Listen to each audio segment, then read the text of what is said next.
Olá.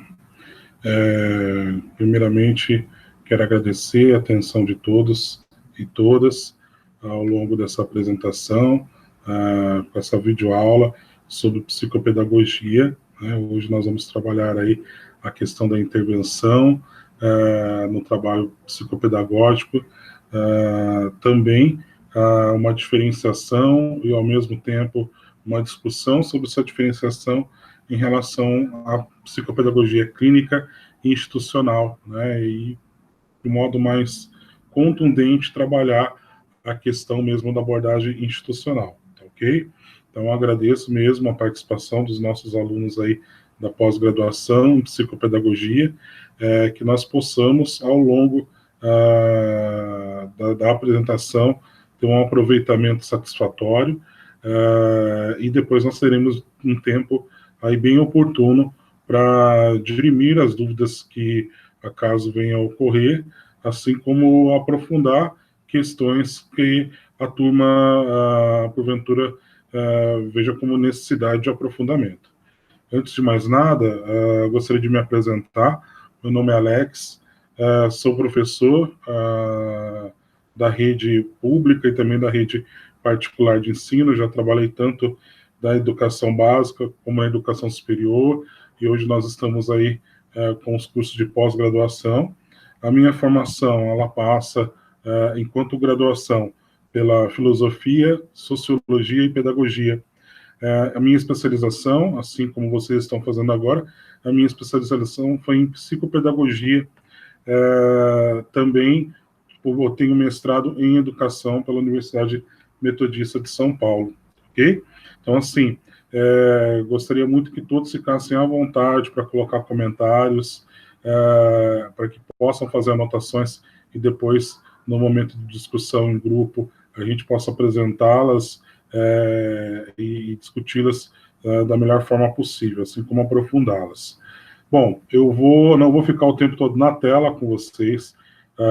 Nós temos aí uma apresentação a seguida, e essa apresentação de slide, ela vai ocupar agora o nosso vídeo, tá bom? Mas a minha voz estará junto com vocês aí. Em alguns momentos eu vou parar a apresentação, vou fazer comentários, enfim, para que a gente possa trabalhar de uma forma mais próxima, mais dialogada, né, como diria o nosso patrono da educação, Paulo Freire, tá bom? Então, gente, agora eu vou compartilhar com vocês a tela da nossa apresentação.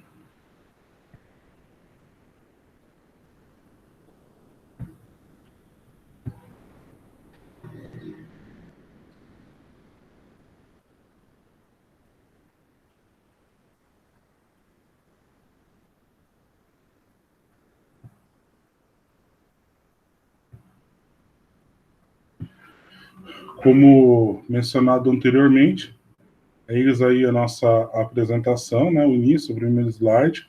O tema da nossa aula: diagnóstico e intervenção em psicopedagogia institucional. Então, o nosso foco hoje será trabalhar principalmente dentro do ambiente escolar, que é onde a psicopedagogia institucional ganhou espaço por excelência, tá? Antes mesmo de discutir essa questão do trabalho da psicopedagogia clínica e também da psicopedagogia institucional, e vocês vão observar que ao longo da minha apresentação eu também coloco outras possibilidades de abordagem da psicopedagogia. É bom a gente entender que a psicopedagogia, comparada a outras ciências, ela é relativamente nova, e por isso ela está em processo constante de evolução, né?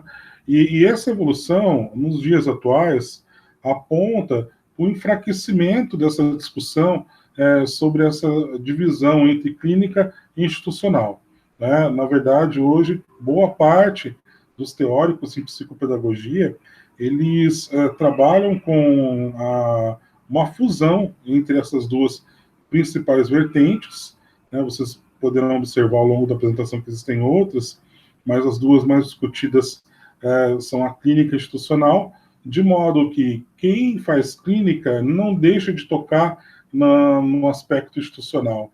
E quem faz uma abordagem predominantemente institucional, também não deixa de levar em conta aspectos que a clínica trabalha por excelência. Então, hoje em dia, nós percebemos que essa discussão está bem infértil, né? Ela não ganha mais tanto espaço entre os teóricos, justamente por ter avançado tanto a ponto de fundir as duas vertentes, tá? Vocês vão perceber cursos onde a gente continua com a titulação com as duas vertentes, mas não é uma necessidade que se impõe hoje em dia, né? Nós temos, assim, na ciência, para explicar de modo muito direto e objetivo com vocês, um exemplo que eu gostaria de colocar é a forminha de gelo, né? A forma de gelo, enquanto a gente põe pouca água, ali tem divisões, né? Mas se a gente coloca muita água, transborda a ponto de unir os cubos de gelo. É mais ou menos assim que funciona a ciência, tá? Quando o conhecimento ainda está raso, cada um no seu quadradinho, cada um trabalhando ali de modo isolado. Mas quando a gente aprofunda, quando a gente transborda esse conhecimento, as áreas vão se unindo. Então não há mais necessidade de tantas divisões, né? A gente percebe que o conhecimento é fluido, né? Nós estamos num período, numa época de conhecimento fluido e a necessidade de estabelecer pontes que permaneçam, né, ao longo do desenvolvimento teórico e também da aplicação prática desse conhecimento, tá bom? Então, olha, primeira coisa eu quero resgatar com vocês sobre a própria origem da psicopedagogia. Eu sei que vocês já passaram por essa aula, mas é importante esse resgate, até para que a gente possa ir além na aula de hoje. Lembrando que psicopedagogia é uma ciência aplicada que integra princípios, conhecimentos de outras ciências para obter uma compreensão do processo de aprendizagem humana e de suas alterações. Integra conhecimentos da pedagogia, psicologia, sociologia, psicolinguística, neuropsicologia, entre outros, tá? Então, esse aspecto é essencial da psicopedagogia como uma área de meio de campo, né, que integra vários outros autores atores e autores dentro da ciência, é de suma importância. Bom, a atuação psicopedagógica, ela pode ser clínica terapêutica, né, através de uma abordagem individual, e aí tentando solucionar os problemas, preventiva em instituições, hoje a gente está com esse olhar institucional, e quando a gente fala de diagnóstico, muitas vezes a gente interpreta a psicopedagogia como o corpo de bombeiros que chega ali para apagar o fogo, né?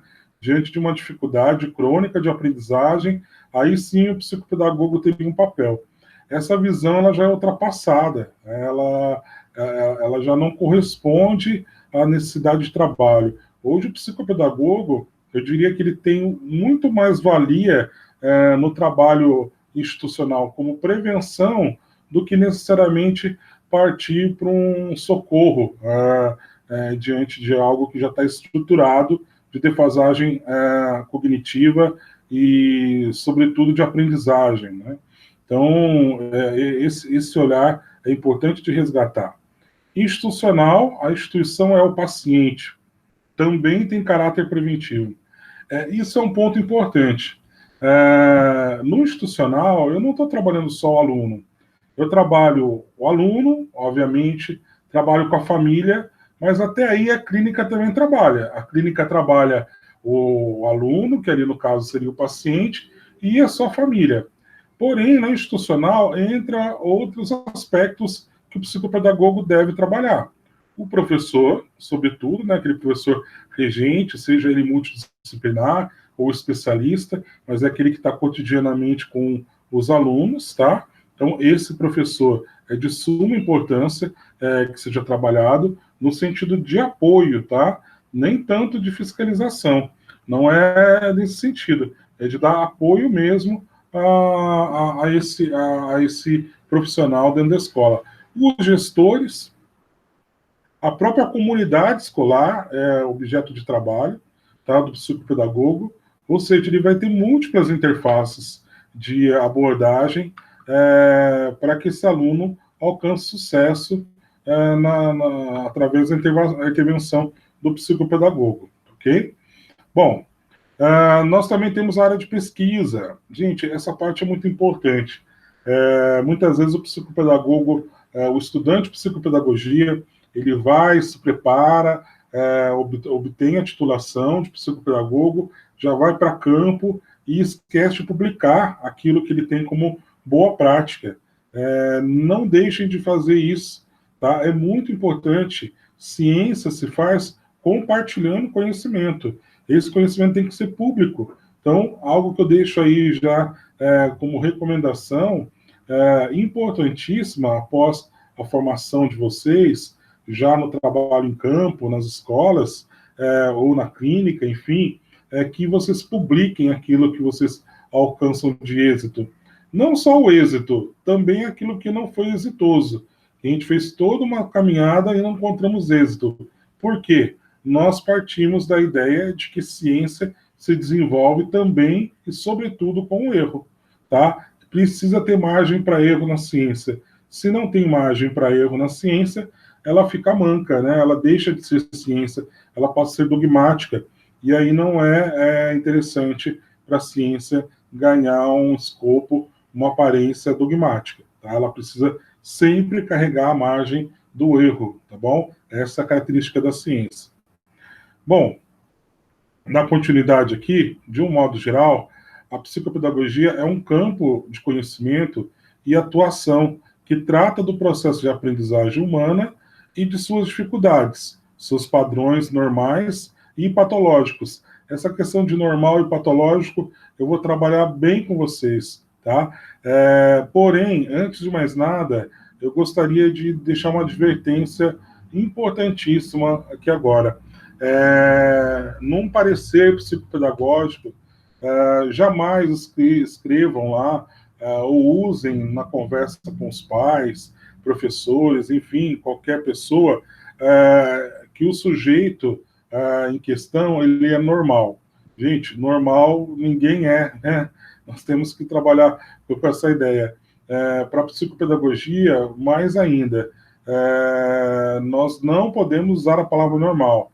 Poxa, professor, mas o aluno ele apresenta condições comuns, né, que todos os outros trabalham, que termo que eu posso usar então? Bom, nesse caso, né, quando a gente percebe que ele apresenta condições comuns a todos, aí a gente usa o termo neurotípico, tá? Aquele aluno é um sujeito neurotípico. Então é importante agora ter consciência, né, para valer dessa questão, tá bom? Não usem a palavra normal, mas sim sujeito neurotípico, ou seja, possui condições neurológicas ou neurofisiológicas comuns aos outros indivíduos, tá bom?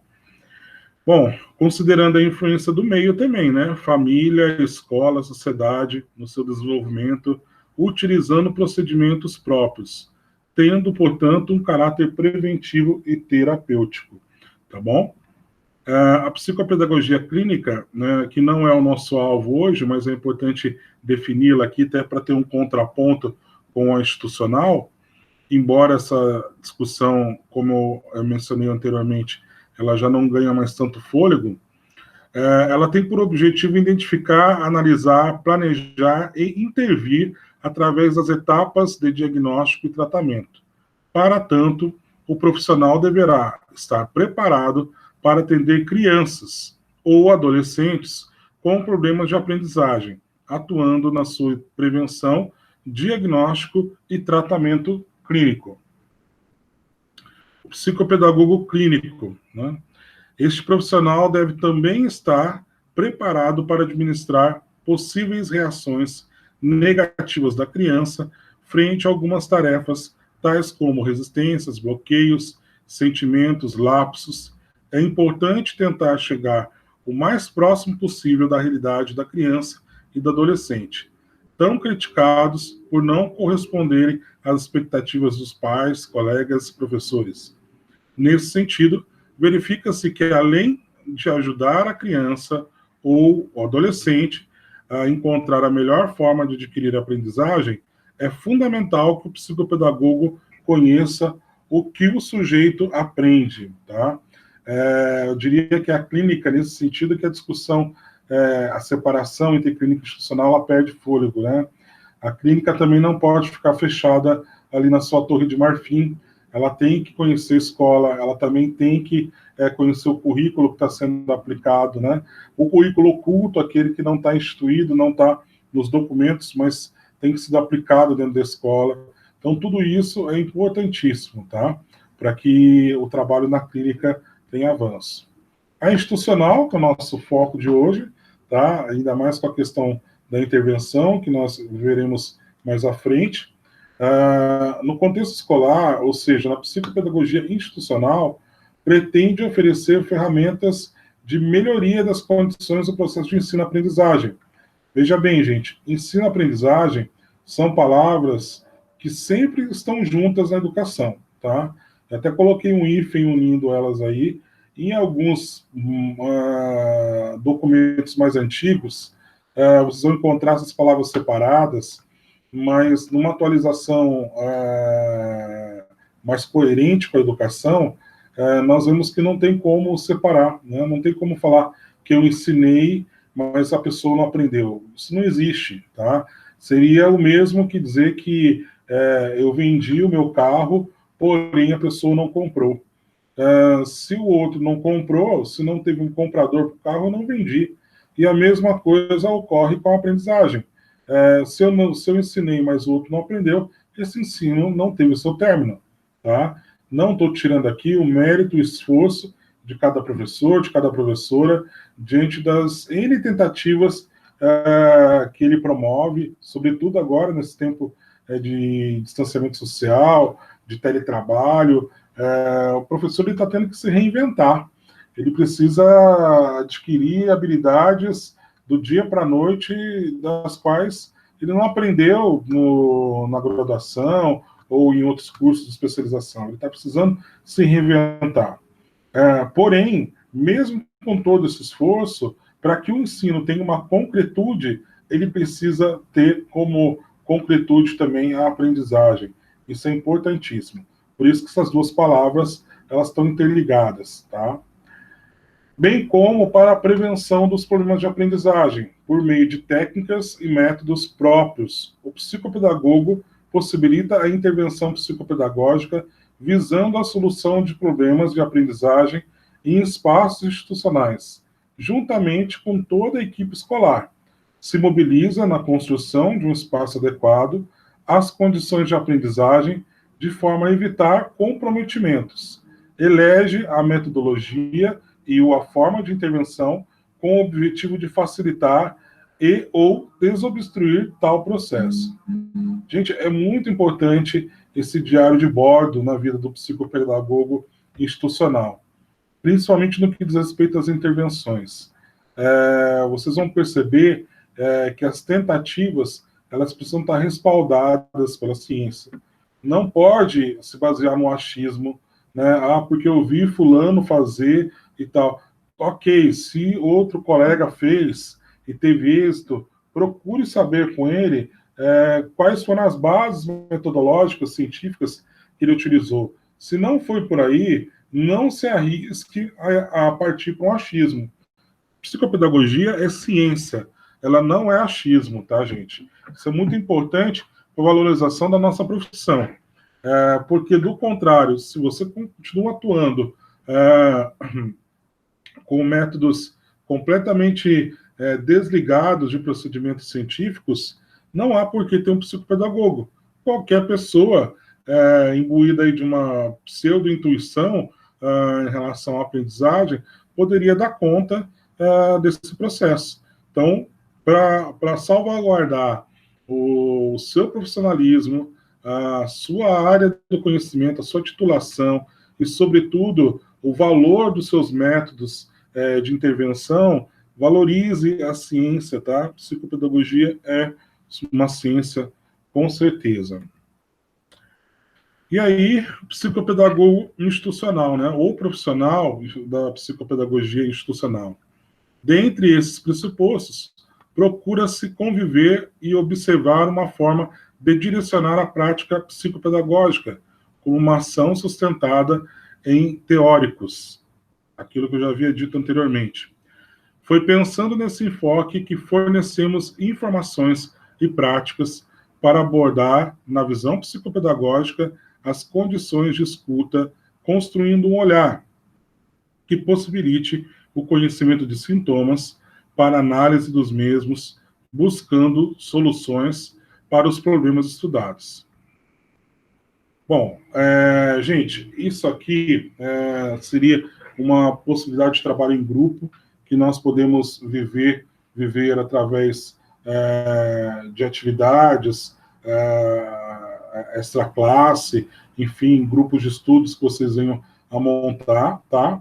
Eu vou colocar isso também como uma atividade de avaliação para vocês, para que fique muito claro qual é a diferença da atuação da psicopedagogia clínica para institucional e, sobretudo, quem é o sujeito paciente em cada uma delas, tá?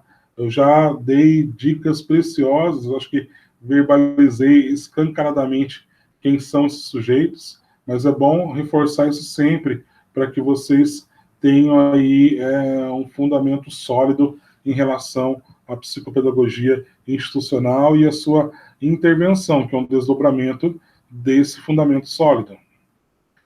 O Código de Ética do Psicopedagogo, eu sei que já foi trabalhado com vocês, tá? Eu não vou ler ele aqui, estou passando pelo Código de Ética com vocês, mas não vou ficar lendo passo a passo, só quero mostrar, mais uma vez, porque ele é o nosso chão, ele é a nossa tábua, vamos dizer assim, dos 10 mandamentos, que a gente não pode, de modo algum, deixar de lado. Tenham sempre ele em foco, em mente, tá? Eu vou elaborar algum relatório, vou fazer alguma abordagem, enfim, vou fazer alguma apresentação, não esqueçam desse código de ética, tá?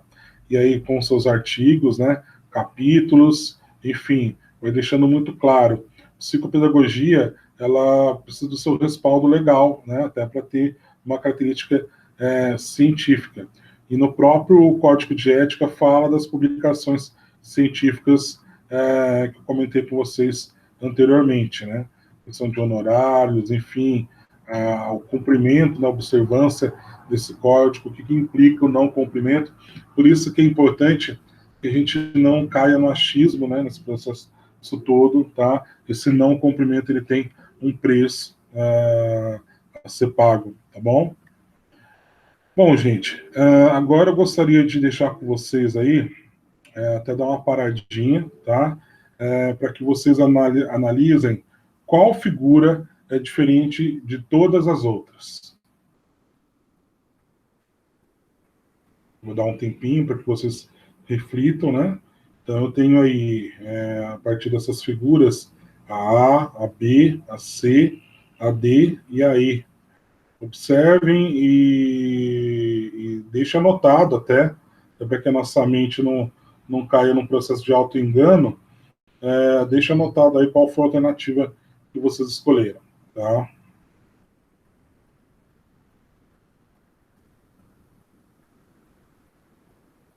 Pronto, acho que já deu um tempinho, né? Para a gente escolher, tá? Vocês anotaram aí qual foi a alternativa correspondente. E agora, vamos para frente. Aprendendo a pensar. Onde aprendemos a pensar? Uma fonte importante é a escola tradicional.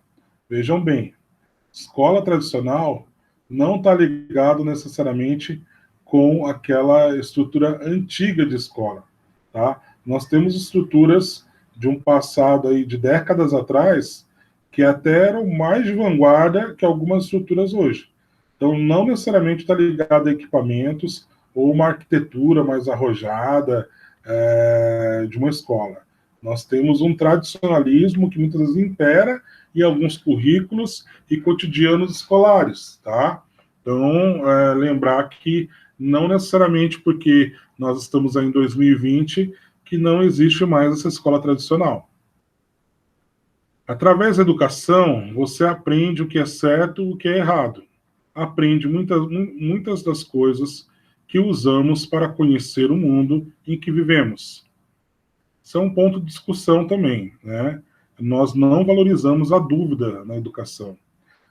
Nós temos pesquisas bem aprofundadas, tá, por instituições renomadas, que apresentam aí a diminuição do número de porquês que uma criança faz ao longo da sua trajetória escolar, a ponto de chegar no quinto, sexto ano do ensino fundamental com uma diminuição de 70% dos porquês.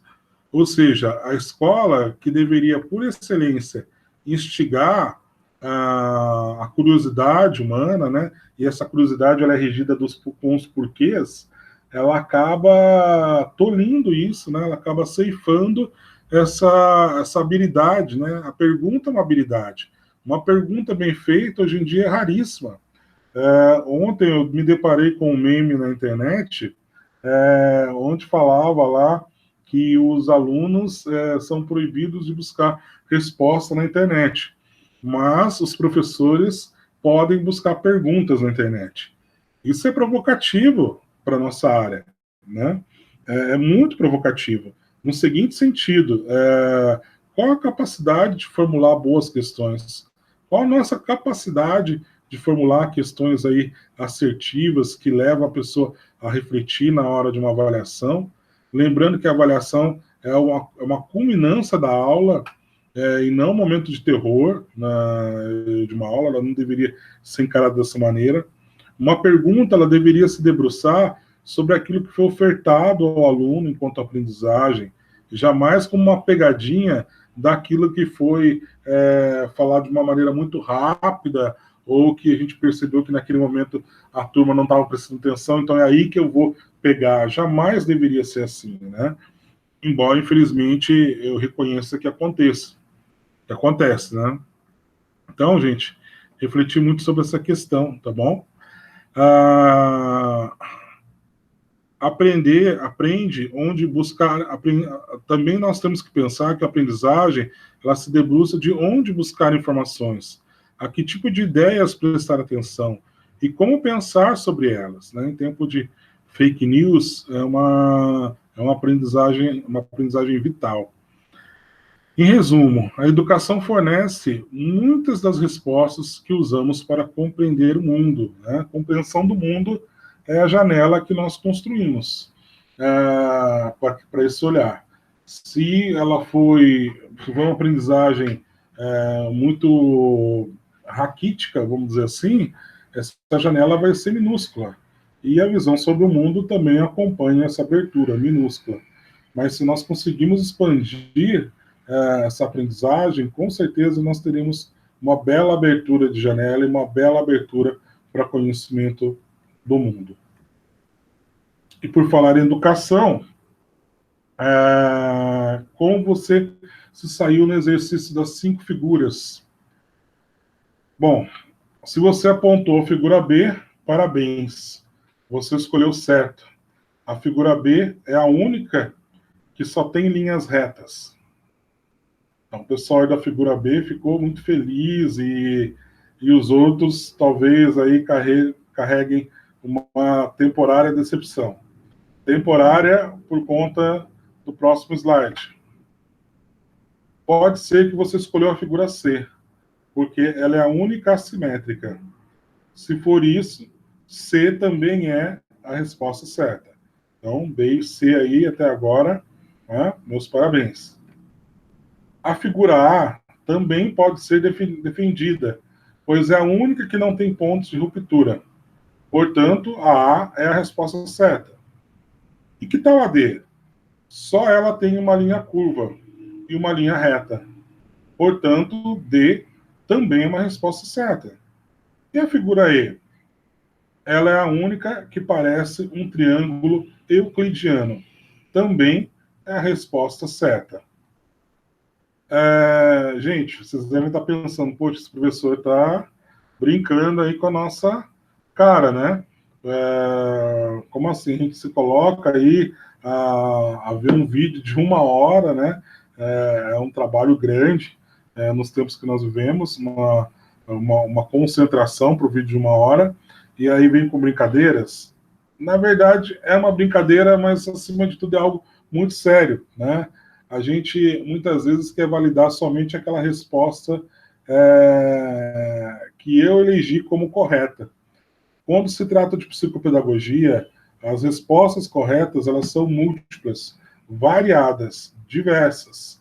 Portanto, não caiam no erro de criar um gabarito para que esse aluno se enquadre naquele gabarito, tá?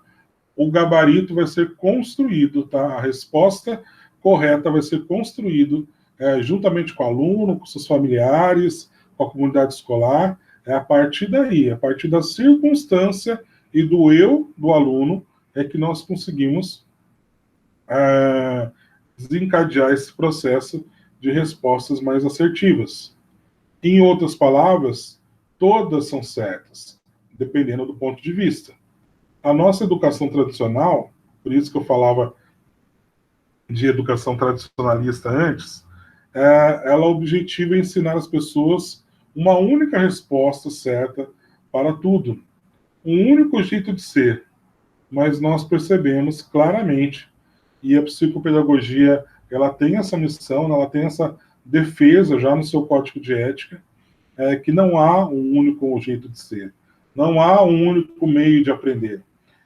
Se a gente defendesse essa bandeira de que há um único meio, a psicopedagogia ela cairia em desuso rapidamente, já que a questão tradicional, a boa parte dos educadores aplicam com muito talento nessa questão tradicional. Nós temos essa missão de se apresentar dentro do contexto escolar ou no contexto clínico como um profissional que abarca a diferença, tá? Que valoriza a diferença e que faz a diferença sua força diante de todas as questões que aparecem aí no mundo de diversidades. Por isso, a questão da resposta certa fica enraizada nas pessoas. Isso pode dar certo para alguns problemas de matemática, que só tem uma resposta. Mas acontece que na vida não é assim. A vida tem vários caminhos.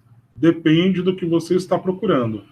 Mas se pensar que só existe uma resposta certa, com certeza vai parar de procurar outras. E, portanto, só vai encontrar uma.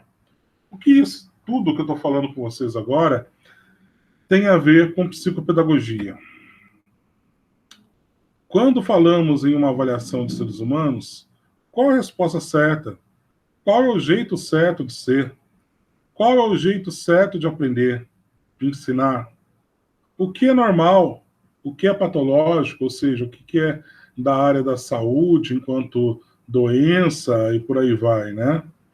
Saúde e doença. Os limites entre um e outro são difíceis de se estabelecer. O que é normal pode ser admitido, considerando o parâmetro é a ausência de sintomas. Porém, na aprendizagem, os sintomas dependem de inúmeras variáveis. Às vezes, aqui eu quero fazer um comentário com vocês, rápido, tá? E aí, até para quebrar um pouco essa apresentação, eu me coloco, vou me colocar aí, apresentando para vocês, tá? Gente, toma muito cuidado, tá bom? Com a tentação que alguns psicopedagogos carregam de se colocar com profissionais da área da saúde. E aí, de uma maneira equivocada, porque os profissionais da área da saúde também não devem se portar dessa maneira, né? De querer criar prognósticos imediatos, né, para as pessoas, querer enquadrá-las em rótulos, né? A educação, ela passou por um processo recente muito prejudicial, diga-se de passagem, que foi a medicalização da educação. E nisso eu percebi muitos profissionais, colegas nossos aí, dentro das instituições escolares, querendo um rótulo imediato para o aluno, como se esse rótulo fosse eximir do profissional da educação, né, fosse tirar do profissional da educação a responsabilidade de buscar alternativas de aprendizagem para esses alunos. Então, se eu encontrei um CID para aquele aluno, eu vou enquadrá-lo naquilo lá, peço um laudo, e a partir desse momento eu me isento de tudo, de toda e qualquer tentativa diferente de aprendizagem. Por favor, não caio nessa tentação, tá? Isso é um prejuízo enorme. Nós não somos, enquanto psicopedagogos, nós não somos profissionais de segregação, tá? Muito pelo contrário, nós somos profissionais, por excelência, da inclusão escolar, tá? E nesse sentido, tanto o público-alvo de educação especial, ou os alunos que são mais o nosso forte, né? Dentro do trabalho da psicopedagogia, que seriam aqueles com dificuldades crônicas de aprendizagem, ambos não devem cair no rótulo do laudo. O laudo ele é muito importante para que a gente tenha um parâmetro de onde começar, não e nunca de onde parar, tá? Isso é um ponto importantíssimo para que a gente tenha em mente agora nesse momento. Por isso que eu tive um grande receio de iniciar essa aula já com possibilidades de intervenção para que a gente tivesse aquilo como uma receita de bolo onde eu posso enquadrar para qualquer pessoa. Eu até vou apresentar daqui a pouco possibilidades de intervenção e de diagnóstico, né, na psicopedagogia, mas não coloquem isso como um receituário, né, onde eu tenho que enquadrar as pessoas. Sempre a minha atuação a partir do olhar de circunstâncias e de constituição do eu daquela pessoa da qual nós atendemos é que vai ser o determinante, nenhum outro receituário. E lembrando o seguinte, o psicopedagogo é sempre um profissional que atua em conjunto com outros profissionais, seja da educação, seja da saúde, enfim, ele deve ter uma abordagem multidisciplinar, tá? Ele não dá diagnósticos, ele não coloca as pessoas num CID, tá? E isso quem faz são os profissionais da saúde. Nós, a partir desse olhar, que já veio da saúde, muitas vezes não tem esse olhar, é que nós vamos desenvolver processos de aprendizagem, tá bom? Então, agora eu vou voltar com vocês com a nossa apresentação.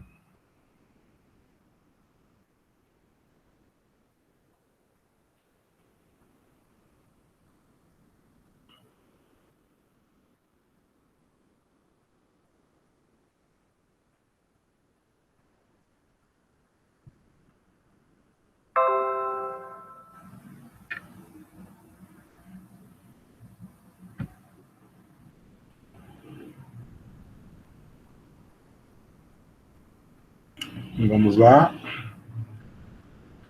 Tudo que foge à média é patológico, por exemplo, estatura. Instaura aí um conceito de valores fora da realidade. Eu disse para vocês que a minha primeira graduação é a filosofia, então não tem como escapar da sua influência no meu olhar como psicopedagogo, né? Primeira paixão a gente nunca esquece, e ela nem passou, ela acaba sendo algo muito forte aí. E na filosofia, uma das áreas de estudo da filosofia são os mitos, né, que sempre trazem aí verdades através de figuras alegóricas e tal, mas que nos provoca aí para uma reflexão aprofundada, para uma reflexão séria acerca de quem somos, sociedade, o universo, natureza, enfim. E na mitologia grega, nós temos um mito chamado mito de Procusto, que é uma pessoa que construiu uma câmara, e nessa câmara tinha uma cama, onde a cama foi feita inicialmente na medida dele, né, na altura que ele tinha. E ele capturava as pessoas, né, segundo a mitologia, e colocava nessa cama. Se a pessoa era maior, ele esticava essa pessoa a ponto até muitas vezes da pessoa morrer. E se a pessoa fosse menor, ele decepava a ponta dos pés ou das pernas, né? Enfim, das mãos também, a ponto de nivelar todo mundo, né? Os gritos que vinham da Câmara de Procusto era uma coisa assim ensurdecedora, porque era um festival de tortura, né? Essa Câmara. A ponto da deusa Atena, a deusa da sabedoria, de sair do Olimpo e ir até lá e questioná-lo acerca disso.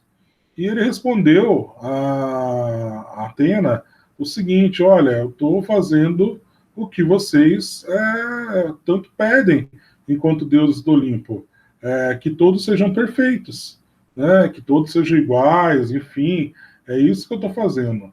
A deusa, né, imbuída da sua sabedoria um tanto quanto atrofiada, falou: realmente, então não tem nem o que discutir, ele está certo, né? Nós temos aí uma pessoa que está cumprindo o seu dever de nivelar todo mundo, né?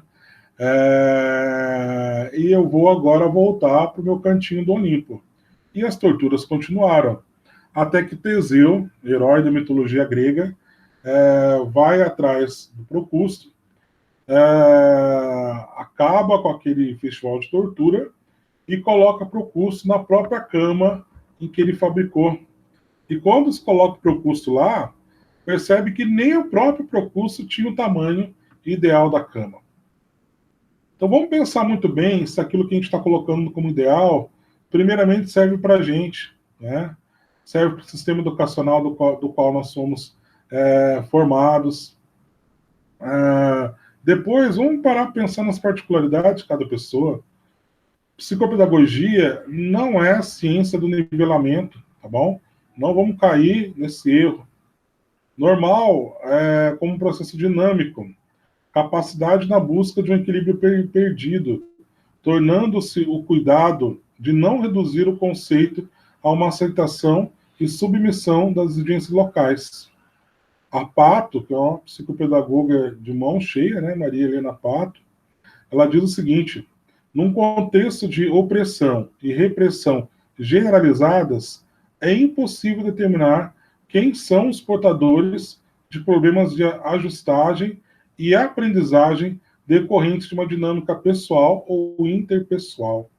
Num contexto de opressão e repressão generalizadas, é impossível determinar quem são os portadores de problemas de ajustamento de aprendizagem decorrentes de uma dinâmica pessoal ou interpessoal.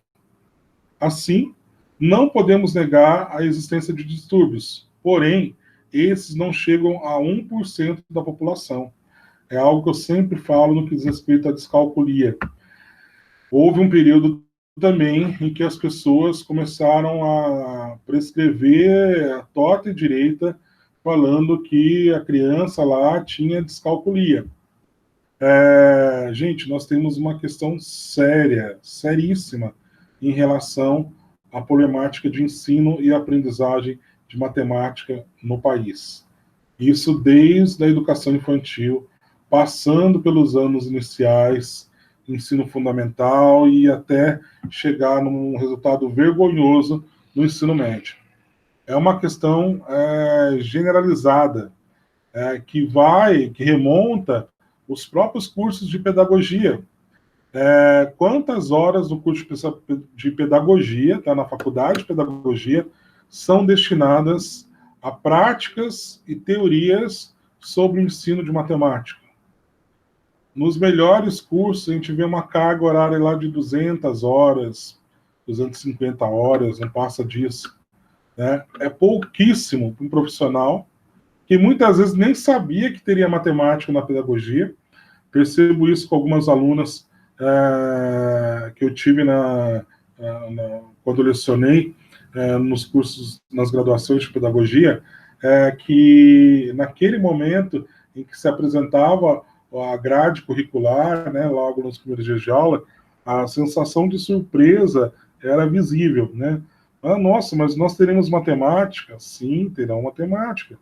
Tá? O ensino de matemática é imprescindível, né? A alfabetização ela não passa só pelo letramento da língua materna, ela passa também pelo ensino dos códigos, né?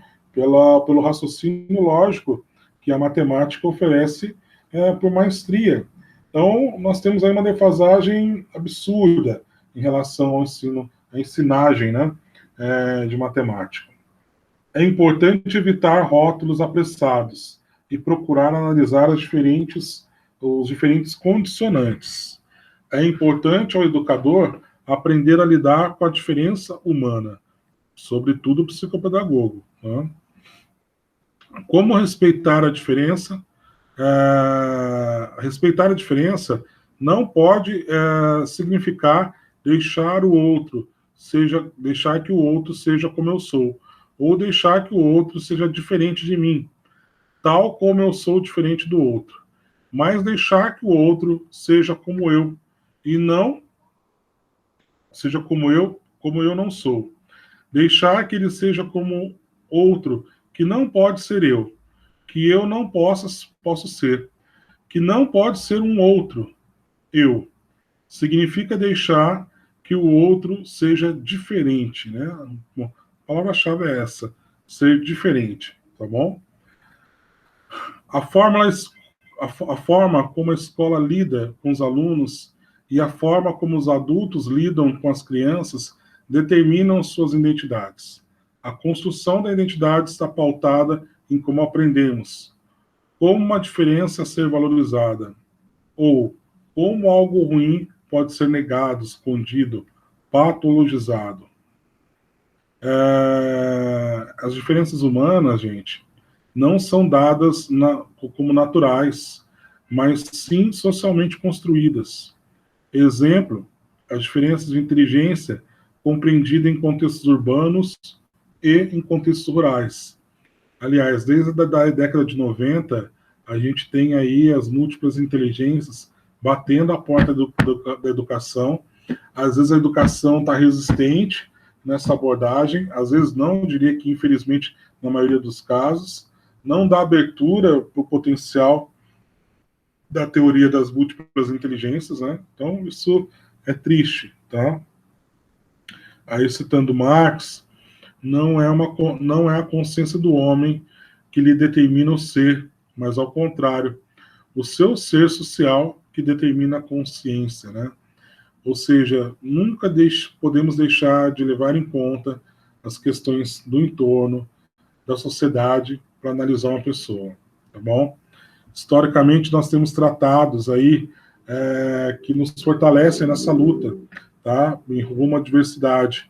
Desde 1990, lá nos países do conjunto dos tigres asiáticos, né? Depois passando pela Índia, em 93, Salamanca, na Espanha, com a educação inclusiva, em 94, Hamburgo, na Alemanha, em 97, Dakar, em 2000, reafirmando essas metas, 2001, em Cochabamba, com o Mercosul Educacional. Enfim, somos signatários, né? O Brasil ainda é signatário de uma série de tratados de inclusão relacionados às múltiplas diversidades que a escola abarca ou deveria abarcar. Que diversidades é essa que eu estou falando, né? A gente está falando de uma educação inclusiva que vai para além daquilo que nós temos como educação especial. Educação especial seriam essas bolinhas douradas que nós temos aí no grande círculo azul, né? Deficiência física, TGD, deficiência intelectual, deficiência auditiva, deficiência visual. Mas, para além disso, eu tenho outros grupos, como os das bolinhas verdes, que aí eu tenho a realidade rural, questões étnico-raciais, sexualidade e gênero, a questão dos migrantes, a socioeducação, né, que se refere ao sistema prisional. E eu também tenho grupos que estão soltos, como essas bolinhas roxas aí, né? Alunos que passam por sofrimento psíquico de maneira tão severa que isso acaba imobilizando eles até mais do que algumas deficiências, como a deficiência intelectual, tá? Nós temos a doença mental, que é um desafio enorme para a psicopedagogia, só lembrando que transtorno mental não entra no grupo das políticas públicas para a educação especial. E aí acaba reverberando para a psicopedagogia um trabalho que eu diria para vocês, vai acabar sendo o futuro da psicopedagogia. É esse olhar para os transtornos mentais, tá? E aqueles que não possuem transtornos, não são de grupos étnicos de minoria, ou mesmo possuem deficiências, simplesmente não se adaptam à escola tal como ela foi pensada, que são os casos de inadequação social, tá? Também precisa ter um olhar todo diferenciado para eles. Todos esses grupos, subgrupos, fazem parte desse olhar de diversidade que a educação inclusiva tanto clama para os profissionais da educação reverem suas práticas. E nós que estamos em formação, não só no sentido de formação para esse curso específico de psicopedagogia, mas formação da psicopedagogia de modo geral, mesmo para aqueles que já atuam como profissionais, nós devemos ter esse olhar amplo, esse olhar que abarca a diversidade. Doença mental e inadequação social são coisas completamente diferentes. Essa obra de arte, né, pintada na Idade Média, a Barca dos Loucos, ela mostra bem isso, né? Aí na barca só tem aqueles que eram excluídos na sociedade medieval latina, né? Europeia. E não necessariamente que possuíam alguma patologia, tá? Sofrimento psíquico são dores intensas que marcam de modo circunstancial, temporário, a vida das pessoas. Mas esse temporário, ele pode durar, às vezes, 2, 3, 4, 5 anos, né? De modo que atinge toda uma vida escolar, marca essa pessoa, cria-se uma rotulação, infelizmente. E aí nós temos hoje uma sociedade da angústia, né? Em especial esse período que nós vivemos, extremamente angustiante e estressante para as nossas crianças, jovens e adolescentes, e por que não também pensar no profissional da educação, né? Cuidar de quem cuida, o psicopedagogo ele também pode ter esse potencial de trabalho, né? É necessário não patologizar o sofrimento. Gente, eu não vou ficar lendo todos os slides com vocês, porque esse material nós iremos enviar também após as atividades realizadas, tá? Todas essas situações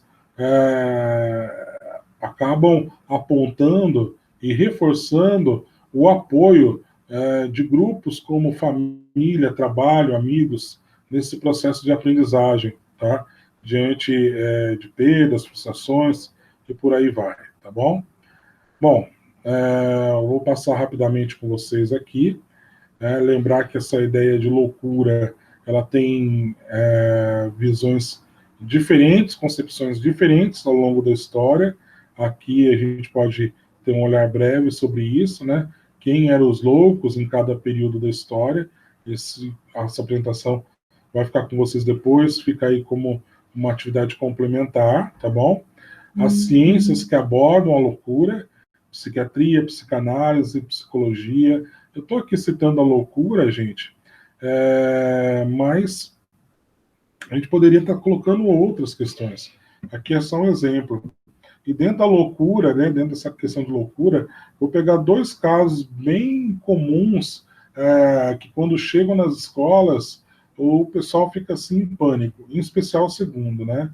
A diferença de neurose e psicose, que são transtornos dos quais, medicalizados e trabalhados de devida forma, né? E aí com o nosso olhar de psicopedagogo, essas pessoas desenvolvem tranquilamente o processo de ensino-aprendizagem, tá?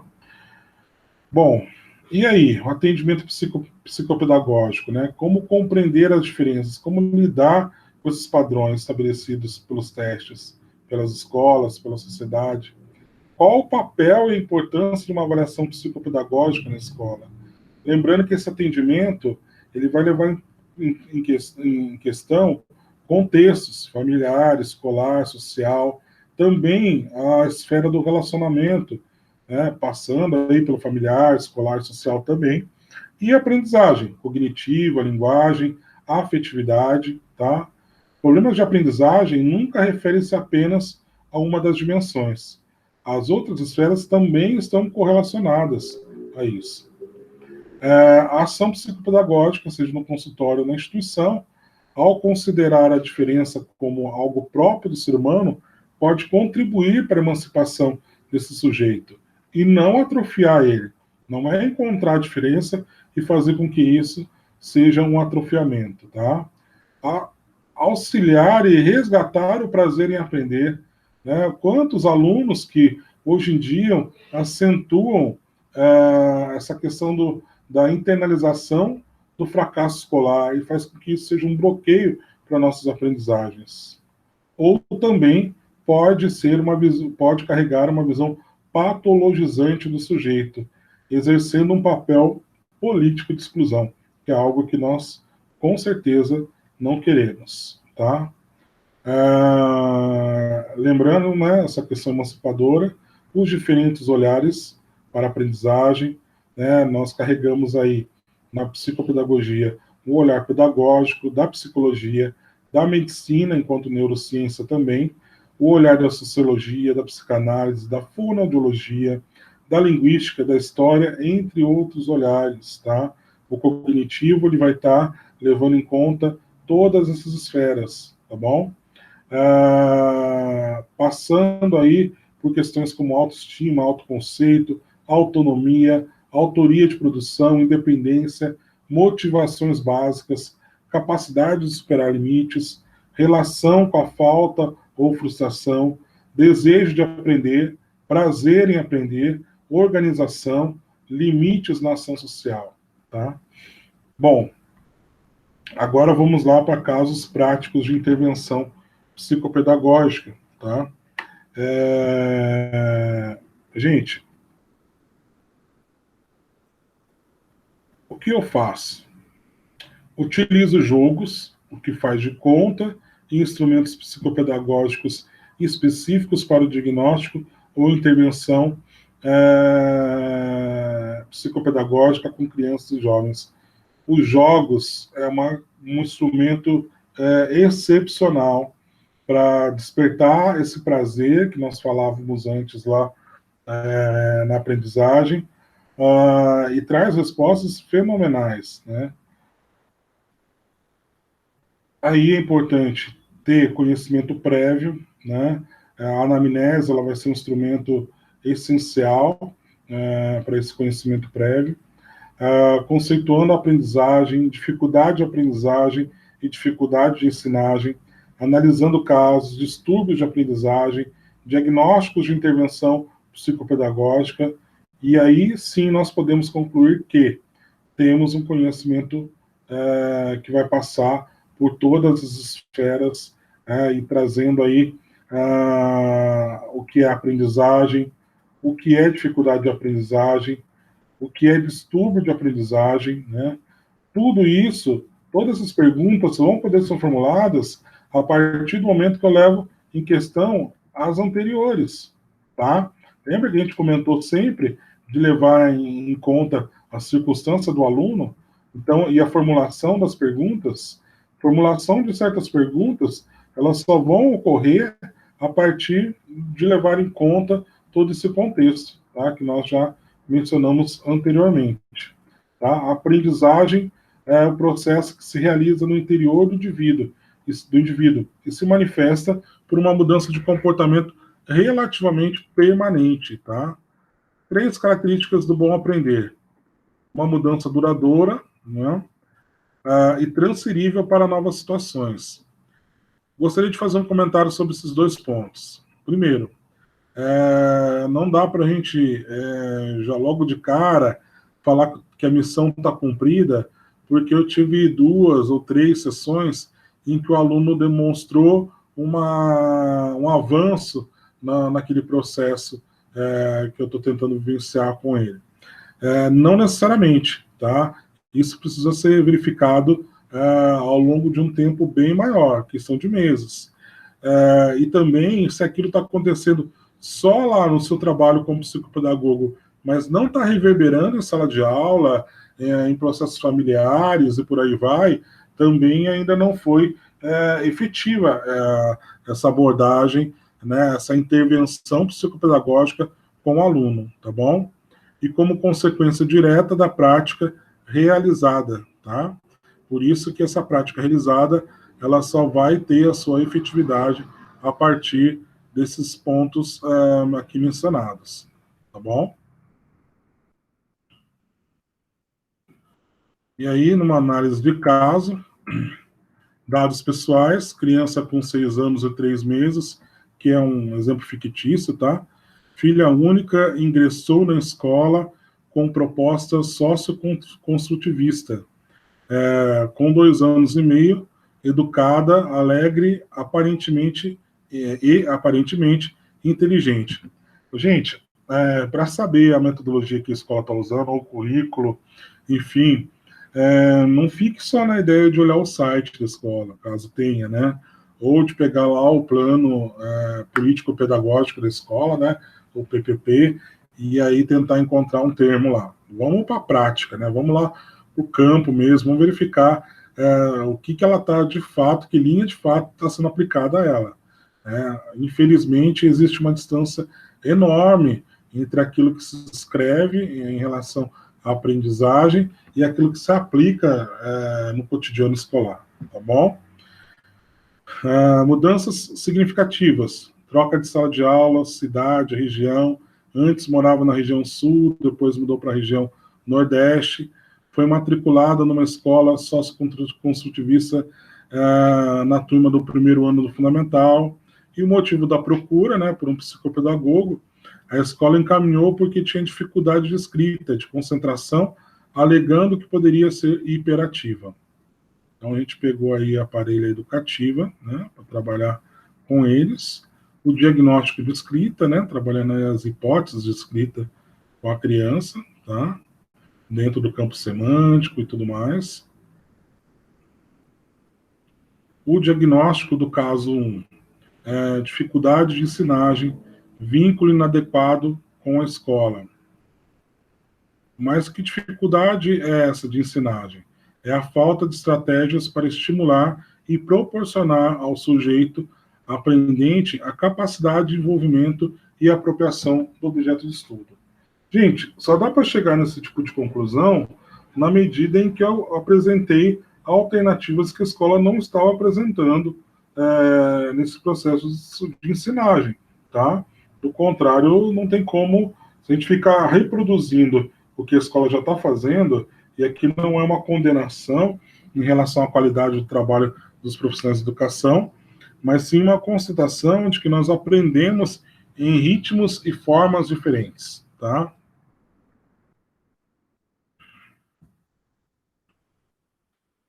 Dificuldade de aprendizagem. Trata-se de um conjunto de sinais sintomatológicos que provocam uma série de perturbações no aprender do sujeito, interferindo no processo de aquisição e manutenção das informações. Veja bem, geralmente, esse tipo de postura não fica só na ordem do cognitivo, acaba interferindo também no comportamental da criança e do adolescente. É não conseguir entender o processo no qual o sujeito está inserido, tá? Transtorno ou distúrbio de aprendizagem, né? Alteração violenta da ordem natural de aprendizagem. E aí, lembrando que a habilidade mental se desenvolve de forma irregular, de modo que se verifica uma discrepância marcante entre a capacidade e a execução nas tarefas acadêmicas, considerando-se a idade da criança, seu quociente de inteligência e o grau de escolaridade, né? Muitas vezes aquela distorção de idade séria no que diz respeito à aprendizagem, tá bom?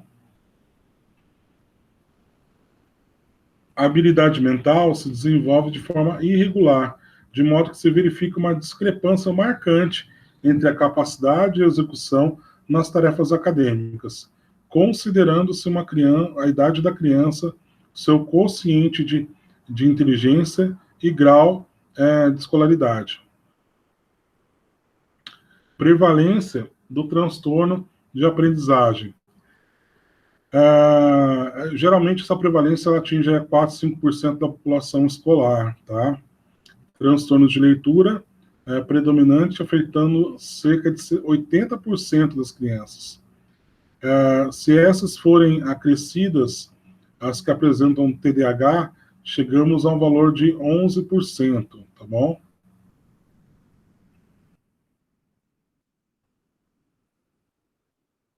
Alguns distúrbios ligados à linguagem, ou mesmo à leitura, tá?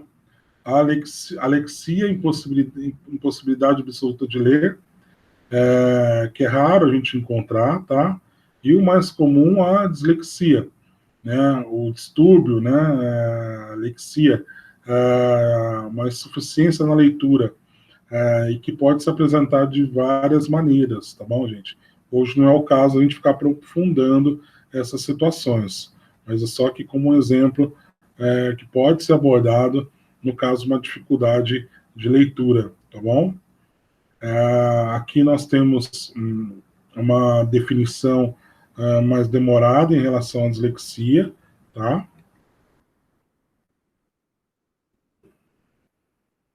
Em relação à escrita, eu posso ter a disgrafia, que é o transtorno na escrita, no traçado, as margens mal feitas, linhas irregulares, expressão forte ou fraca, na questão da escrita fina, né? Que a parte motora é muito importante para essa análise também. A agrafia, que é a impossibilidade de comunicar por escrito, independente do nível mental de antecedentes escolares, ou a distografia, né? Confusão na escrita, né? Mesmo substituição de letras que acaba acontecendo. Lembrando que isso é completamente contornável, tá, gente? Mas faz parte do diagnóstico, né, de um possível diagnóstico para uma intervenção psicopedagógica. A descalculia, eu já comentei com vocês sobre ela, tá?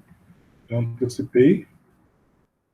E aqui um caso 2, né, um adolescente de 14 anos, né? Lembrando que o TDAH dele só veio a ter mais força ainda, né, e também uma espécie de regressão na aprendizagem da antiga oitava série, hoje no ano. Tá? Esses casos foram apresentados num congresso de psicopedagogia no Nordeste, tá? Na Paraíba. Leitura, dislexia, apresentava muitos sinais de dificuldade de ler, tá? Também na escrita, a desortografia.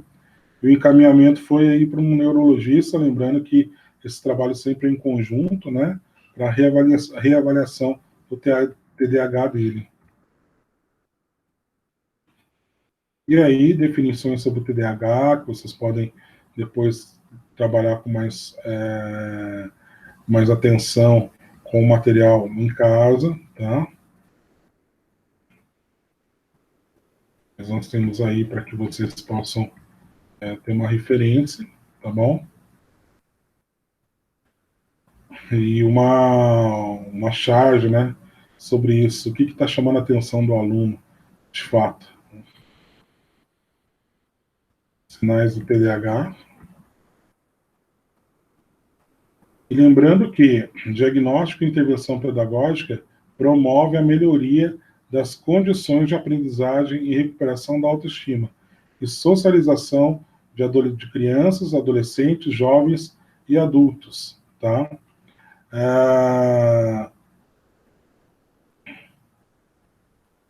É um trabalho em conjunto, que inclusive vai precisar mesmo dessa atenção do psicopedagogo de modo individualizado. O psicopedagogo, seja ele no trabalho clínico institucional, ele precisa ter esse olhar individualizado para o sujeito, tá? Sobretudo também entender as suas circunstâncias, né? É o conhecimento que está em jogo, que está sendo aplicado, é o professor, isso dentro dos muros da escola, mas eu também tenho as questões no entorno da escola, né? Governo, políticas educacionais, relações internacionais, medidas econômicas, cultura, capital, ideologia, enfim, são vários os aspectos que nós temos que olhar para fora dos muros da escola. Podemos concluir que, como diz Scott, em 1994, devemos enxergar as dificuldades de aprendizagem e os transtornos de aprendizagem como numa perspectiva multidimensional, que almague fatores orgânicos, cognitivos, afetivos, sociais, pedagógicos, percebidos das articulações sociais. Enfim, gostaria muito que, a partir desses dois casos práticos, que nós abordamos até de modo muito breve, por conta do tempo também que nós temos, e aí a gente tem a possibilidade também de fazer um aprofundamento no outro período que nós teremos uma conversa mais direta, mas eu gostaria mesmo que toda a parte teórica, sobretudo o que diz respeito às dimensões, a questão multidimensional, melhor dizendo, seja levada em conta em qualquer diagnóstico ou intervenção psicopedagógica, tá? Isso é muito importante. Reforço que eu não fiquei aqui preso a ficar passando toda uma série de roteiros de intervenção, porque vocês precisavam dessa base da própria intervenção, para que essa base liberassem vocês para qualquer outra discussão em relação ao tema da aula de hoje. De modo muito prático, vou dar um exemplo para vocês, das redações do Enem, né?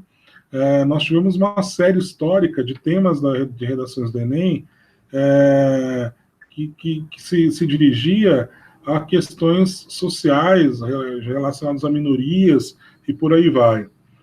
Seria efetivo eu ficar trabalhando como professor de redação, no cursinho, né, hipoteticamente dizendo, seria efetivo eu ficar lá num reforço sobre o tema racismo, sendo que eu nem sei se vai ser esse o tema.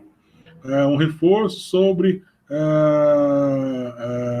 a questão da homofobia, um reforço sobre a questão